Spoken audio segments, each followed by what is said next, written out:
Hello all my dear students, a very good morning and welcome back to our official YouTube channel JK Career Institute and in my class।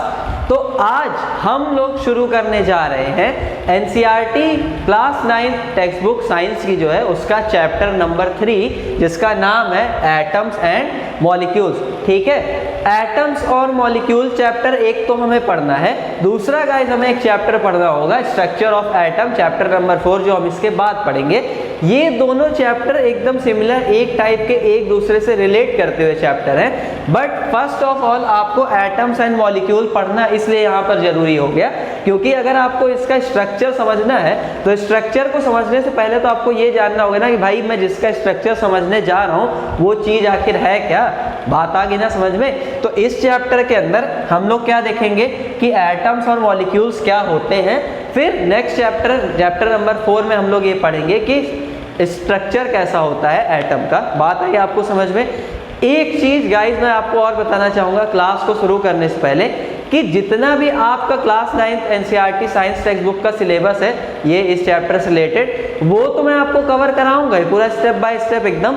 साथ ही साथ में कुछ additional concepts जिनकी आपको ज़रूरत पड़ेगी questions को सॉल्व करने के लिए, अपने कॉन्सेप्ट्स को बूस्ट करने के लिए, वो भी मैं आपको बताते चलूँगा। तो पूरी पेशेंस के साथ आपको क्लास में अटैच रहना पड़ेगा। बात आ गई समझ में। एकदम दिमाग से सारा कूड़ा कचरा निकाल के एकदम पेशेंस के साथ में पूरा कंसंट्रेट होके आप क्लास को अटेंड करिएगा। दूसरी एक बात और मैं बता दूं कि जब ये चैप्टर मैं पढ़ाकर खत्म कर दूंगा, सारे पार्ट्स इस चैप्टर के ओवर हो जाएंगे, तो मैं आपको इस चैप्टर का एक 1 शॉर्ट रिवीजन वीडियो भी बना के प्रोवाइड कर दूंगा जिससे कि आपका रिवीजन भी पूरे जितने लेक्चर्स हम बनाएंगे ना उसका पूरा रिवीजन भी आपका हो जाएगा लगे हाथ। लेकिन वो 1 शॉर्ट वीडियो अब आप कहेंगे कि सर तो फिर एक काम करते हैं ये वाली वीडियो रहने देते हैं, हम सीधे वो 1 शॉर्ट वीडियो देख लेंगे। लेकिन भाई वो 1 शॉर्ट वीडियो आपको तब समझ में आएगी जब आप ये सारे लेक्चर्स कंप्लीट कर लेंगे पहले। बात आई समझ में। तो ज़्यादा ट्रिक्स हमें यहाँ पर नहीं लगानी है, एक्स्ट्रा दिमाग नहीं चलाना है। बात आ गई समझ में। जस्ट ऐसे ही चिल करते हुए एकदम आराम से हम लोग पढ़ेंगे। तो चलिए बहुत हो गई बकवास, खेला शुरू किया जाए। तो आज की क्लास में हमें पढ़ना क्या है, एटम्स एंड मॉलिक्यूल्स। लेकिन उससे पहले मैं आपको सुनाऊंगा एक कहानी जो सुनाया करती थी आपकी दादी माँ। लेकिन डिफरेंस यहाँ पर ये है कि दादी माँ की वो कहानी होती थी झूठी, मतलब उसे हम कहते थे फेरी टेल।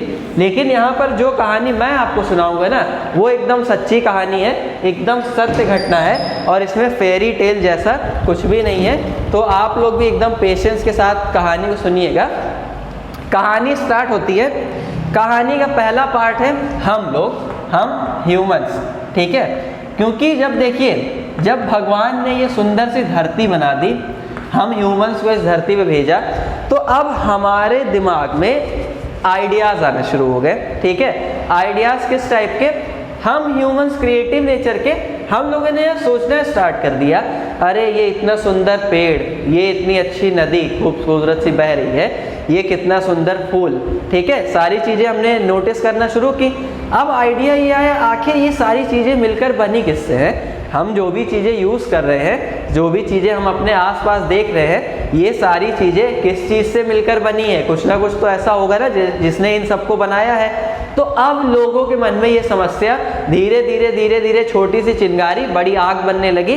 लोग बहुत ज़्यादा क्रिएटिव हो गए इस चीज़ को लेकर, बहुत ज़्यादा उत्सुक हो गए कि आखिर क्या है ऐसा जो इन सब चीज़ों को बनाता है, डेवलप करता है।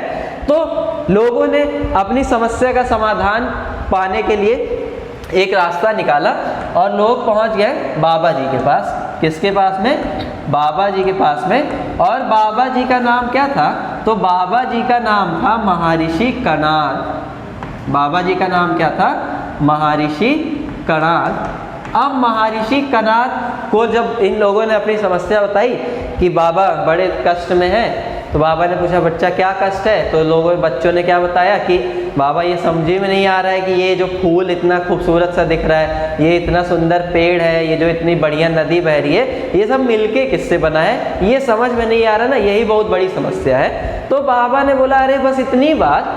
बाबा ने बोला बच्चा ये सारी चीज़ें क्या है, पदार्थ है। बाबा ने एक बात तो ये बोली कि ये जो भी तुम कुछ देख रहे हो, ये नदी, ये वृक्ष मतलब ट्री और ये फ्लावर, ये सब क्या है, पदार्थ है, यानी सब्सटेंस है, मैटर है। बात आ गई समझ में। फिर लोगों ने कहा अरे ये तो हमको भी मालूम है पदार्थ है, लेकिन बना किससे है ये बताइए। तो बाबा जी ने ये बोला कि आप अपने आसपास जितना भी पदार्थ देखते हैं, जितना भी मैटर देखते हैं, वो सब कुछ किससे मिलकर बना हुआ है? छोटे छोटे इंडिविजुअल पार्टिकल्स से। बाबा जी ने बोला कि जितना भी पदार्थ आप अपने आसपास देख रहे हैं, जितना भी मैटर, वो सब कुछ छोटे छोटे इंडिविजुअल पार्टिकल्स, मतलब ऐसे पार्टिकल्स जिनको हम डिवाइड नहीं कर सकते हैं, उनसे मिलकर बना है। और ये पार्टिकल्स इतने छोटे हैं ना कि आप इन्हें नॉर्मल आंखों से देख नहीं सकते हो। इसे देखने के लिए मुझ जैसे बाबा की दिव्य दृष्टि की आवश्यकता पड़ेगी। बात आई समझे? मतलब उन्होंने ऐसा नहीं बोला कि मैं देख सकता हूँ, बस उन्होंने बोला इतना छोटा पार्टिकल है कि आप देख नहीं सकते हो। समझ में आ गई बात? अब इस पार्टिकल का नाम उन्होंने क्या रख दिया? ये जो पार्टिकल था कैसा था? पहले तो आपको याद रखना होगा, इंडिविजुअल था, मतलब कि इसे आप डिवाइड नहीं कर सकते। और इसका नाम उन्होंने क्या रखा? तो इसका नाम उन्होंने अपने नाम पर क्या रख दिया? कण। उसे हिंदी में क्या कहा गया? कण, जिसे हम ऐसे लिखकर दिखा सकते हैं। बात आई समझ में? महर्षि कणाद के नाम पे उसे क्या कहा गया? कण कहा गया। लोगों को मिल गया उनकी समस्या का समाधान, लोग बड़े खुश हुए, चढ़ावा उड़ावा चढ़ाया बाबा जी को, दक्षिणा वक्षिणा दी और चल दिए। उसके बाद अब कुछ दिनों के बाद में सुखी जीवन एकदम लोगों का व्यतीत हो रहा था। फिर एक समस्या मन घर कर गई मन में, ठीक है, बिकॉज हम इंसान हैं, हमारी इच्छाएं और समस्याएं तो खत्म ही नहीं होनी। एक हल हुई तो दूसरी आ ही जाती है, छोटी बड़ी कुछ भी हो। अब नॉर्मल हम लोग समस्याएं ले ही लेते हैं, कुछ समझ में नहीं आ रहा है वो भी हमारे लिए समस्या ही है, लेक्चर लंबा हो गया वो भी हमारे लिए समस्या ही है। बात आई समझ में? तो इन सब समस्याओं को इग्नोर करते रहिएगा, ठीक? आप लोग इनसे परेशान ज़्यादा मत होइएगा। चलिए कहानी कंटिन्यू अपनी करते हैं। तो समस्याएं वापस अब क्या शुरू होने लगी? लोग ये तो समझ गए कि ये वृक्ष हो गया, मतलब ट्री, ये फ्लावर हो गया, ये रिवर हो गई जो नदी बह रही है, ये सब मिलके बना है कण से, यानी स्मॉल इंडिविजुअल पार्टिकल से। बाबा जी ने बता दिया। अब नई समस्या ये थी ना कि क्यों ये जो नदी बह रही है ये लिक्विड फॉर्म में है, मतलब ये पानी बह रहा है, क्यों ये जो पत्थर रखा हुआ है जिसपे वो फूल उगा है, पत्थर के नीचे से वो पत्थर सॉलिड है। बात आई समझ में? और क्यों ये जो आग से धुआं निकल रहा है ये कैसा है? गैस फॉर्म में निकल रहा है। अब लोगों को ये भी समस्या थी कि आखिर जब सारी चीजें इस एक ही टाइप के कण से मिलके बनी है, इसी एक कण से, तो सारी चीजों को एक ही जैसा होना चाहिए। लेकिन अब ये सारी चीजें एक जैसी भी नहीं है, कोई पानी की तरह बह जा रहा है, कोई धुएं की तरह उड़ जा रहा है, कोई पत्थर की तरह सॉलिड है एकदम। अब लोगों ने फिर अपनी समस्या इकट्ठा की, मतलब लोग इकट्ठा हुए, आचार विचार हुआ सबके। अब लेकिन आपस में तो कोई कंक्लूजन निकला नहीं, तो लोगों ने कहा ना यार ये बाबा जी ना आधा ही समस्या का समाधान करते हैं, कुछ मज़ा नहीं आ रहा है, चलो दूसरा बाबा पकड़ते हैं। तो इन लोगों को अब की बार गाइड किया किसने? श्रीमान कट्टायामा जी ने। थोड़ा सा नाम अजीब है इनका, कट्टायामा, ऐसा लगता है मार काट करने जा रहे कहीं, ठीक है। तो कट्टायामा जी के पास ये लोग गए और इन्होंने अपनी समस्या उनको बताई। तो कट्टायामा जी ने कहा अरे बेटा ये इतनी तुच्छ समस्या लेकर आए हो आप मेरे पास, ये तो बहुत तुच्छ समस्या है। कट्टायामा जी ने इन लोगों को क्या बोला कि कण जो है प्रेजेंट, महर्षि कणाद ने जो कि बताया कि हर पदार्थ हमारे आसपास किससे मिलके बना है? कण से। ये बात तो एकदम सही है, लेकिन अब आपकी समस्या क्या है कि क्यों कोई चीज़ सॉलिड बन जा रही है, क्यों कोई चीज़ गैस है और क्यों कोई सब्सटेंस यानी कोई पदार्थ लिक्विड है? तो कट्टायामा जी ने इसका सॉल्यूशन क्या दिया कि जिसमें कण ज़्यादा हो जाते हैं, मतलब कण जिसमें खूब ज़्यादा है, कोई सब्सटेंस ऐसा जिसमें कि कण कैसे हो बहुत ज़्यादा अमाउंट में आ गए हो, वो चीज़ क्या बन जाती है? सॉलिड बन जाती है। जिसमें कण सॉलिड के कंपैरिजन में थोड़े से कम आए होते हैं वो सब्सटेंस क्या बन जाता है? लिक्विड बन जाता है। और वो सब्सटेंस जिसमें ये जो कण होते हैं वो बहुत ही कम आए हो, मतलब बहुत ही कम कण मिले हो आपस में, वो सब्सटेंस क्या बन जाता है? गैस बन जाता है। तो अब यहाँ से लोगों ने फिर से चैन की सांस लेना शुरू कर दिया, क्योंकि उनको उनकी समस्या का समाधान यहाँ पर एक बार फिर से मिल चुका था। किसके थ्रू? महर्षि कणाद और कट्टायामा के थ्रू। अब ये बात कहाँ की थी? इंडिया की। इंडिया के लोग तो अब ये जान चुके थे कि भैया ये जो हमारे आसपास पदार्थ बने हैं ये किससे बने हैं, ये जो कोई भी सब्सटेंस सॉलिड लिक्विड गैस बन जा रहा है क्यों बन जा रहा है। लेकिन अदर जो कंट्रीज थी, जैसे एक पॉपुलर कंट्री ग्रीक हो गई, वहाँ के लोग ना अभी भी इसी समस्या से जूझ रहे थे कि आखिर ये सब क्या है, कैसे बना है, क्यों ये ऐसा है, क्यों ये वैसा है। तो उन लोगों ने भी क्या किया कि अपने यहाँ से टोन मारना शुरू की सबको। You know the meaning of tone, मतलब कि कोसना शुरू किया, अरे तुम लोग तो कुछ करते ही नहीं हो, तुम लोगों को कुछ मालूम ही नहीं है, ऐसे वगैरह करके। तो वहाँ से भी भैया 2 लोग उठ गए, 2 फिलोसफर वहाँ से भी, जिसमें से एक का नाम क्या था, डेमोक्रियस। अब डेमोक्रियस जब वहाँ से उठे तो वो इसी रिसर्च में निकल गए ना कि बहुत हो गया, तुम लोग बहुत सुना चुके, अब मैं आप लोग को बताता हूँ कि किस चीज़ से मिलके सब कुछ बना है। निकल पड़े ट्रैवलिंग पे, रिसर्च करने की, देखो कहीं ना कहीं कोई ना कोई तो मिलेगा ही जो बता देगा। अब हुआ क्या, रिसर्च करते करते भाई साहब पहुँचे इंडिया, और जब इंडिया ये पहुंच गए तो इन्होंने देखा, अरे बाप रे, यहाँ के पीपल तो हमसे ज़्यादा नॉलेज वाले हैं, इन लोगों को मालूम है कि ये सब चीज़ें किससे मिलके बनी हैं, इनको ये भी मालूम है कि क्यों ये वैसा है, क्यों ये ऐसा है। ठीक, तो इन्होंने यहाँ से पूरी नॉलेज इकट्ठा की, पोथी पत्री उसकी बनाई, रिसर्च फाइल पूरी उसकी बना के पहुँच गए अपनी कंट्री ग्रीक में। अब वहाँ जाते ही होने लगा भैया ज़ोर ज़ोर से इनका स्वागत। क्यों होने लगा, क्योंकि लोगों ने ये सुना कि ये हमारे सवालों के जवाब ढूंढ के आए हैं, तो इनका होने लगा स्वागत। लोगों ने पूरी कमेटी बैठाई, बोला कि बताओ आप क्या जान के आए हो, हमारी समस्या का समाधान आपको मिल गया है। सॉरी। तो इन्होंने क्या कहा कि हाँ, मैंने आपकी समस्या का समाधान ढूंढ लिया है और सारा क्रेडिट मुझे मिले, किसी और को ना जाए। इसलिए इन्होंने क्या बोला कि महर्षि कणाद की जो बात है ना, उसी को इन्होंने दूसरे अंदाज में थोड़ा सा बोल के चिपका दिया लोगों के ऊपर। क्या बोला इन्होंने कि हमारे आसपास, आपके आसपास आप जो भी चीज़ें देख रहे हैं वो सब की सब किससे मिलके बनी है, छोटे छोटे इंडिविजुअल पार्टिकल से। बस इन्होंने क्या किया, जिसको कहा जाता है एटम, इन्होंने उसका नाम क्या रख दिया, एटम रख दिया। महर्षि कणाद ने जिसका पार्टिकल का नाम कण रखा था, उन्होंने मतलब डेमोक्रियस ने उसका नाम क्या रख दिया, एटम रख दिया। इनको यह एटम वर्ड मिला कहाँ से, तो एटम वर्ड ये इनकी खुद की कंट्री ग्रीक का ही था, ये एक ग्रीक वर्ड है, और एटम वर्ड ग्रीक वर्ड एटोमियो से इंस्पायर्ड है। इनकी कंट्री में एक वर्ड चलता था एटोमियो, और एटोमियो का मतलब क्या होता था, समथिंग विच इज इनडिविजिबल, मतलब जिसको डिवाइड नहीं किया जा सके।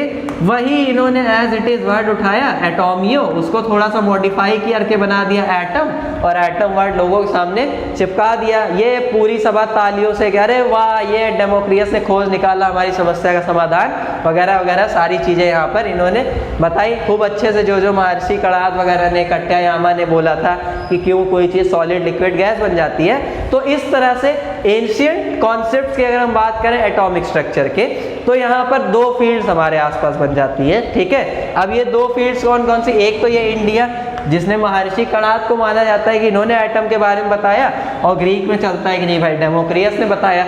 अपनी अपनी श्रद्धा के अनुसार अपना अपना काम सब लोग चला लेते हैं यहाँ पर। तो ये ancient Indian concept, ancient atomic structure के बारे में बात थी। लेकिन आज देखिए, जो हम ये अराउंड बात अगर हम करें ना, तो ये 5000 BC के आसपास की बात है। ठीक, लेकिन आज हम एटम के बारे में जितनी बातें जानते हैं, मतलब मॉडर्न एटॉमिक स्ट्रक्चर की अगर हम बात कर लेना, तो ये सब जानने में ना हम लोगों को 400 से 500 सालों का समय लग गया पूरा का पूरा। बात आ गई समझ में। अब हुआ क्या, ये जब एटम नाम लोगों को पता चल गया, सब कुछ पता चल गया ना, तो लोगों ने इस कॉन्सेप्ट के ऊपर एकदम ध्यान देना छोड़ दिया। धीरे धीरे लोगों के जहन से ये बातें उतरती गई, सब कुछ समाप्त होता गया।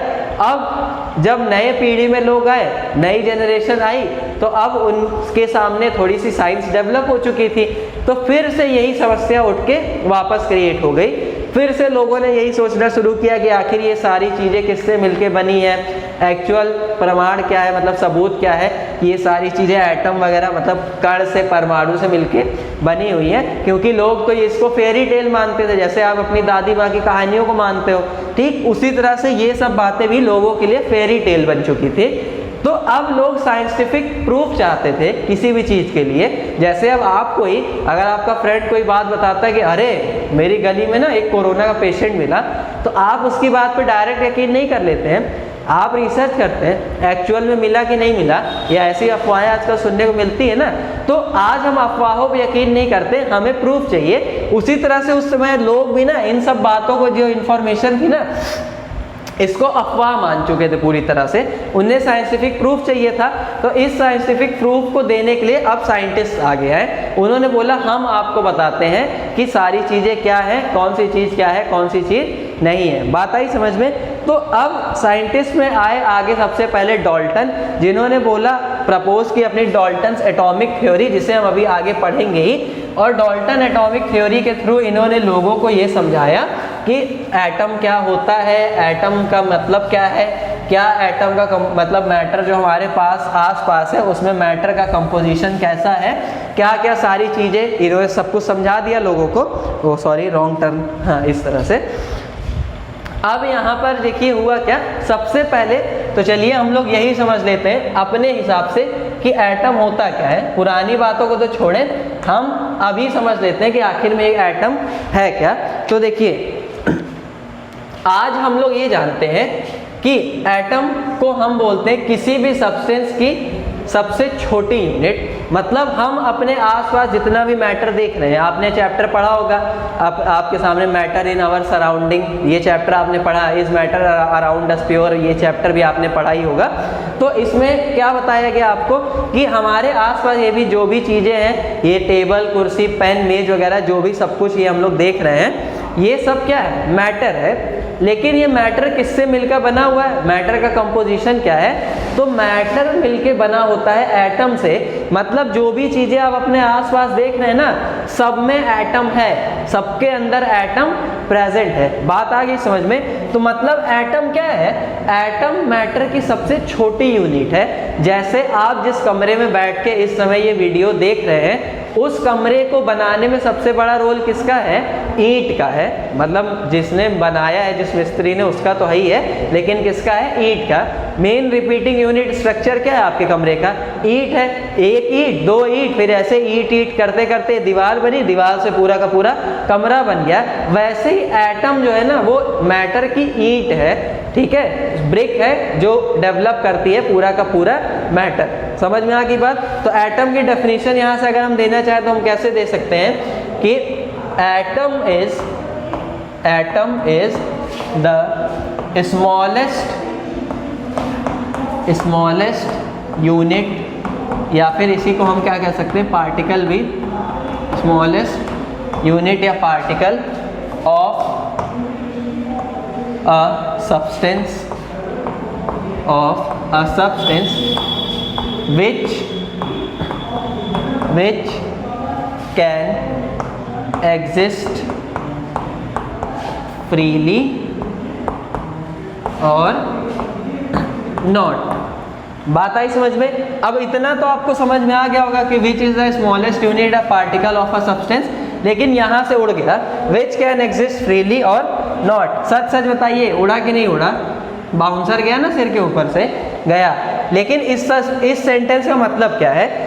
इस सेंटेंस का मतलब देखिए ये है कि हम जितनी भी चीज़ें अपने आसपास देखते हैं ना, उसमें या तो एटम कंबाइंड स्टेट में पाया जाता है या तो फिर फ्रीली पाया जाता है। कंबाइंड स्टेट का मतलब हो सकता है वो जो मैटर है वो दो तीन और सब एलिमेंट्स के साथ में जुड़ के, उनके एटम्स के साथ में जुड़ के पाया जाए मैटर के अंदर एटम, या फिर एटम इंडिविजुअल भी उसमें पाया जा सकता है। मतलब ये फ्री एग्जिस्ट कर भी सकता है और नहीं भी कर सकता है। ये बात अगर अभी आपके पल्ले ज़्यादा ना पड़ रही हो तो बिल्कुल इसमें परेशान होने की ज़रूरत नहीं है, बिकॉज ये बात आपके पल्ले तब पड़ेगी जब आप थोड़े और आगे कॉन्सेप्ट्स को सीख जाएंगे। अभी तो बस हमने क्या देखा, एटम को, कि एटम है क्या, एटम किसका स्मॉलेस्ट पार्टिकल वगैरह है, और इसके बारे में सारी चीज़ें। अब यहाँ पे देखिए हम लोग अपने टॉपिक पे आ जाते हैं। सबसे पहले एटम क्या है ये हमने जान लिया, तो अब हम लोग पढ़ेंगे क्या, laws of chemical combination. Laws of chemical combination, because कुछ भी हो इस नेचर के अंदर, कोई भी अगर केमिकल प्रोसेस होती है, केमिकल प्रोसेस मतलब एक सब्सटेंस मिला, दूसरा सब्सटेंस मिला, दोनों ने मिलके कोई दूसरा सब्सटेंस या एक से ज़्यादा अलग सब्सटेंस बना लिए, तो इसको हम लोग क्या बोलते हैं, केमिकल रिएक्शन। जैसे मान लीजिए मैं बोल दूँ ना, ए और बी को जब मैंने आपस में मिला दिया तो ये मुझे सी और डी बना के देते हैं, तो इसे हम क्या बोलेंगे, ये एक केमिकल रिएक्शन है, एक केमिकल प्रोसेस है जिसमें ए और बी ने मिला के क्या दे दिया, सी और डी। बात आई समझ में? लेकिन अब देखिए यहाँ फंडा ये है ना कि ये केमिकल रिएक्शन कुछ रूल्स को फॉलो करती है। ये जो केमिकल इक्वेशन है ये कुछ रूल्स के ऊपर डिपेंड करती है। अब वो रूल्स क्या है? तो रूल्स तो कई सारे हैं, लेकिन आपके कोर्स के अकॉर्डिंग आपको सारे रूल्स नहीं पढ़ने हैं, ठीक है? आपको कुछ ही रूल्स उसमें से पढ़ने हैं। जैसे पहला सबसे जो आपको पढ़ना है वो रूल क्या है आपका? लॉ ऑफ कंजर्वेशन ऑफ मास, जो कि सबसे पहले आपको पढ़ना है। दूसरा जो आपको पढ़ना है वो है लॉ ऑफ कांस्टेंट प्रोपोर्शन। बात आ गई समझ में? ये दो लॉज ये केमिकल कॉम्बिनेशन के जो आपको पढ़ने हैं। इसके अलावा बहुत सारे होते हैं, law of multiple proportions, law of जो है Gay Lussac's law of gaseous volumes, Avogadro's law, और इसके अलावा एक बचती डॉल्टन्स एटॉमिक थ्योरी, जो भी हम आगे कवर करेंगे। तो चलिए सबसे पहले आप लोग हेडिंग कॉपी कर लीजिए, लॉ ऑफ केमिकल कॉम्बिनेशन, और इसमें भी फर्स्ट हेडिंग आप लोग कॉपी करिएगा, law of conservation of mass.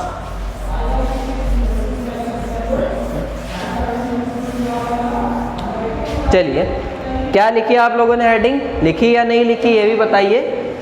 I hope लिखी ली होगी, मैं भी लिख देता हूँ यहाँ पे। तो पहला सबसे जो हम लोग पढ़ेंगे वो होगा law of conservation of mass. Conservation of मास, ठीक है?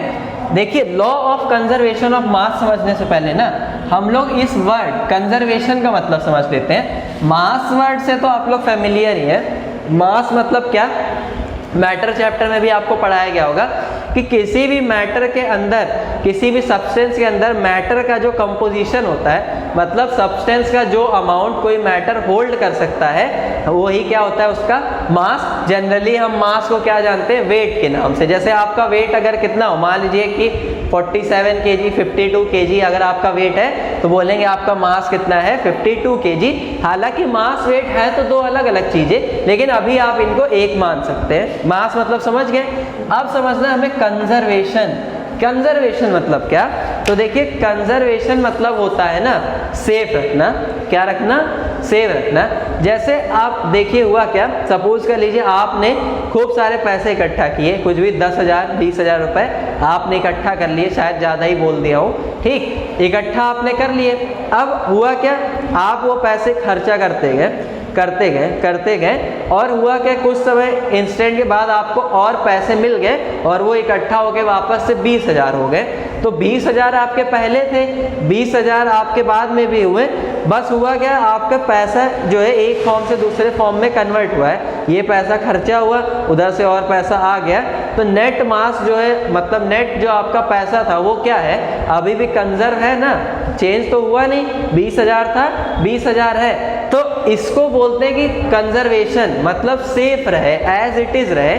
उसी तरह से ना हम यहाँ मास के कंजर्वेशन की बात कर रहे हैं। यहाँ पे देखिए मास कंजर्व रहेगा हमारा लॉ ऑफ कंजर्वेशन ऑफ मास में। अब कैसे, तो वो आप तब समझ पाएंगे जब आप ये लॉ पढ़ लेंगे। मैं आपको स्टार्ट करता हूँ पढ़ाना। देखिए लॉ ऑफ कंजर्वेशन ऑफ मास, आपको साइंटिस्ट का नाम याद रखना होगा। ये किसने दिया था?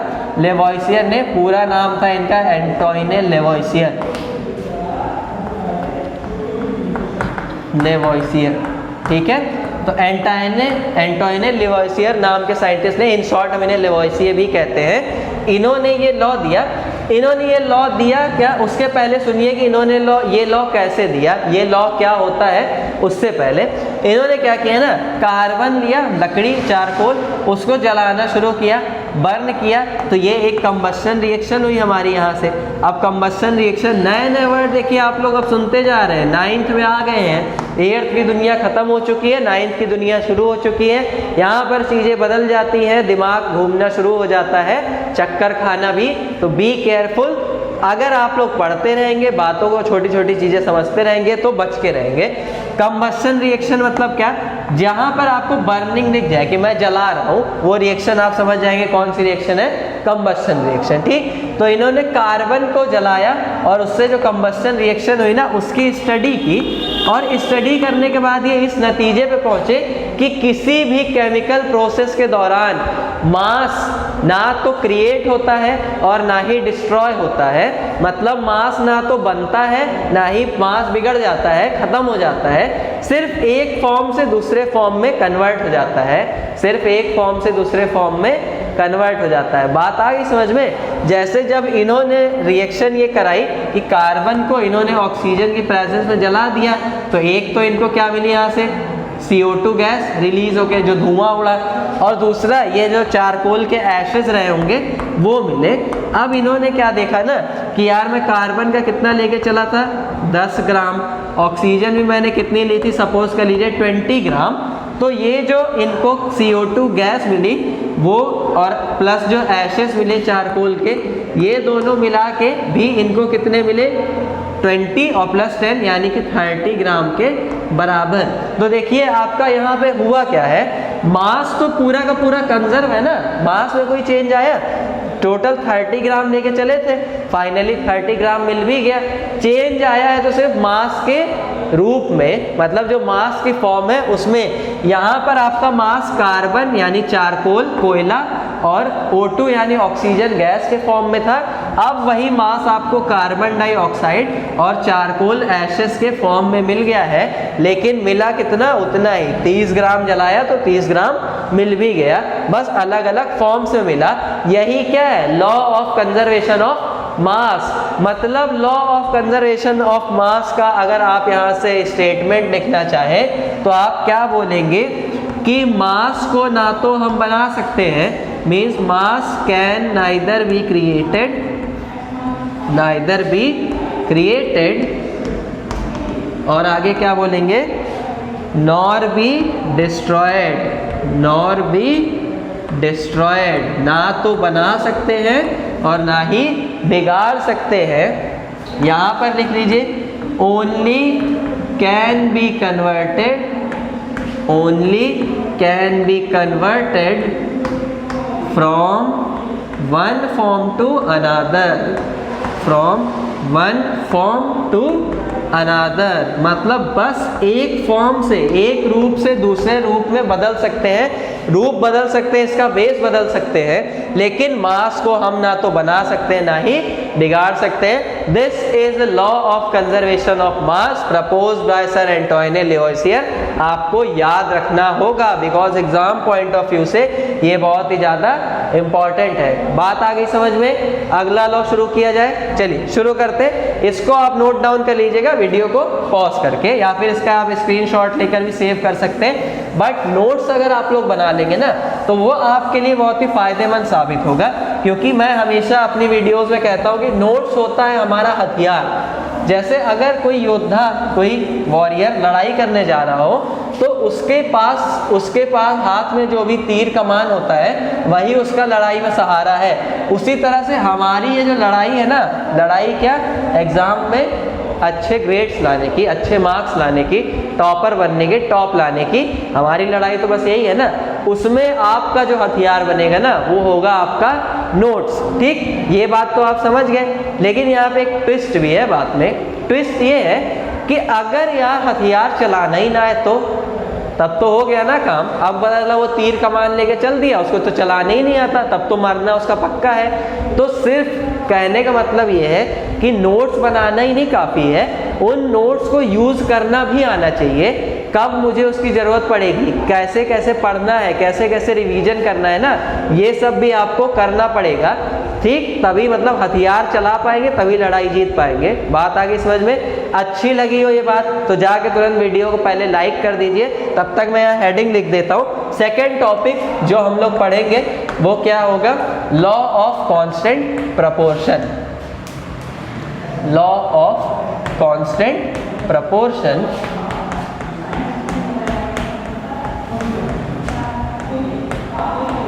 अब देखिए ये बड़ा ही इंटरेस्टिंग लॉ है, ठीक है, एकदम झकास, एकदम इसमें कोई डाउट आपको होना ही नहीं चाहिए। लॉ ऑफ कांस्टेंट प्रोपोर्शन देखिए हमसे क्या कहता है। लॉ ऑफ कांस्टेंट प्रोपोर्शन के अकॉर्डिंग समझाते हैं, पहले इसको मैं आपको समझा देता हूँ एग्जांपल के थ्रू, फिर इसका थ्योरी बताऊंगा कि इसकी थ्योरी एक्चुअल में है क्या।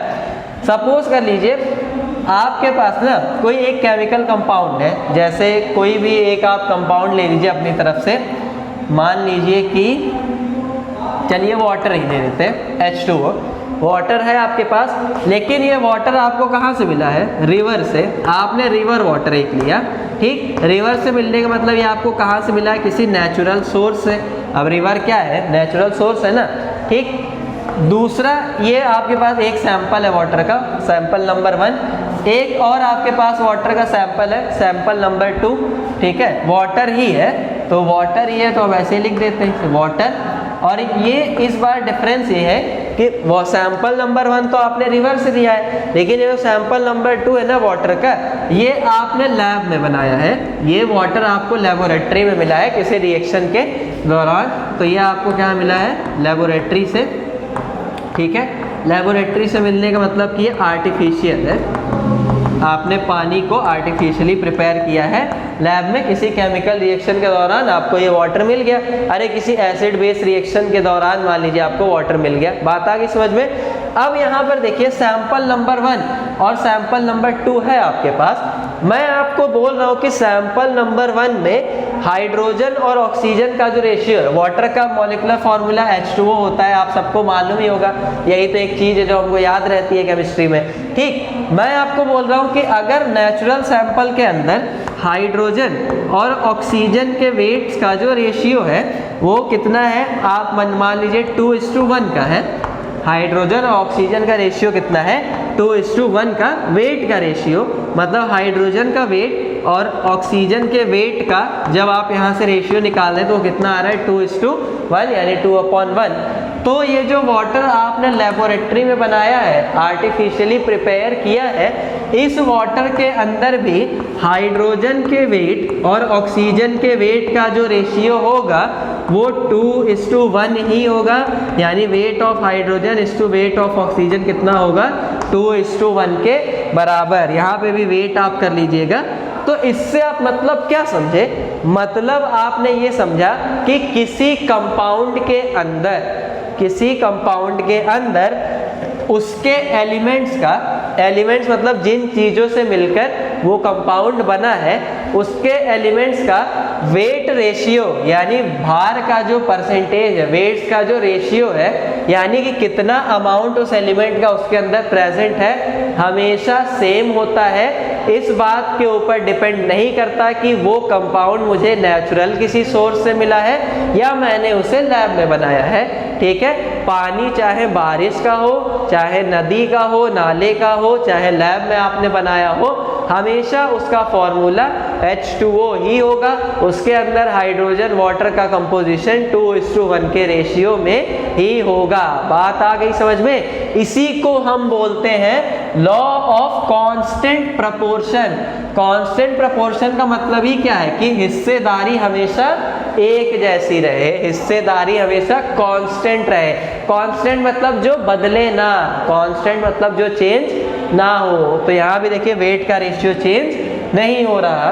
बात आ गई समझ में? इस चीज को आप जो है अगर ऐसे रैंडमली याद रखना चाहे तो मान लीजिए आपके पास एक कंपाउंड AB, ये आपको AB2 है मान लीजिए, कहाँ से मिला? नेचुरल सोर्स से। वही कंपाउंड AB2 आपने लैब में बनाया। अगर इसमें A और B का जो वेट रेशियो है वो कितना है? X:Y के बराबर। तो यहाँ पर जो वाटर आपको जो मतलब AB2 आपको लेबोरेटरी से मिला है उसमें भी A और B के वेट का जो रेशियो होगा वो कितना होगा? X:Y के बराबर होगा। इस तरीके से भी आप इसको समझ सकते हैं। This is the law of constant proportion. बात आ गई आपको समझ में? एकदम फर्स्ट क्लास। तो देखिए आज की क्लास में मैंने आपको क्या क्या पढ़ा दिया। ये law of conservation of mass, law of constant proportion means laws of chemical combination. इसके अलावा हम लोगों ने सुनी एक अच्छी सी कहानी, फेरी टेल नहीं थी, प्लीज फेरी टेल मत कहिएगा, सच्ची घटना, सच्ची कहानी एटम के एंशिएंट कॉन्सेप्ट्स के बारे में। Please do not disturb.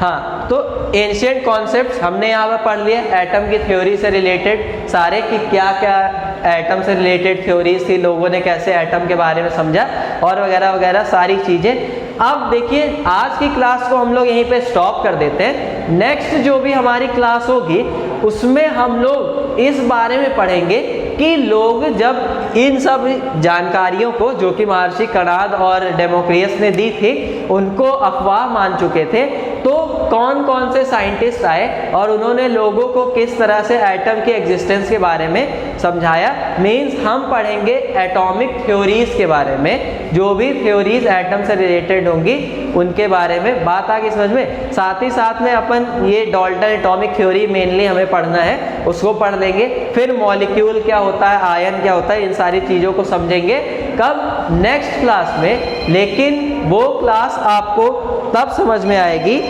जब आप आज की क्लास को अच्छे से रिवाइज कर लेंगे। आज की क्लास में मैंने जो कुछ भी पढ़ाया है उसको फाइनली पूरी तरीके से कवर कर लेंगे। तो ये जिम्मेदारी आपकी है। अपने काम में बिल्कुल भी आलस मत कीजिएगा, आप लोग बिल्कुल भी लेजनेस नहीं दिखाएंगे, ठीक है। अगर चैनल को आपने अभी तक सब्सक्राइब ना किया हो तो चैनल को सब्सक्राइब जरूर करिएगा, और वीडियो को जितना ज़्यादा शेयर करेंगे उतना ही ज़्यादा ये नॉलेज स्प्रेड होगी चारों तरफ। तो प्लीज़ वीडियो को शेयर जरूर करिएगा। मिलते हैं हम लोग अपनी क्लास में। Till then stay safe from corona virus. Bye.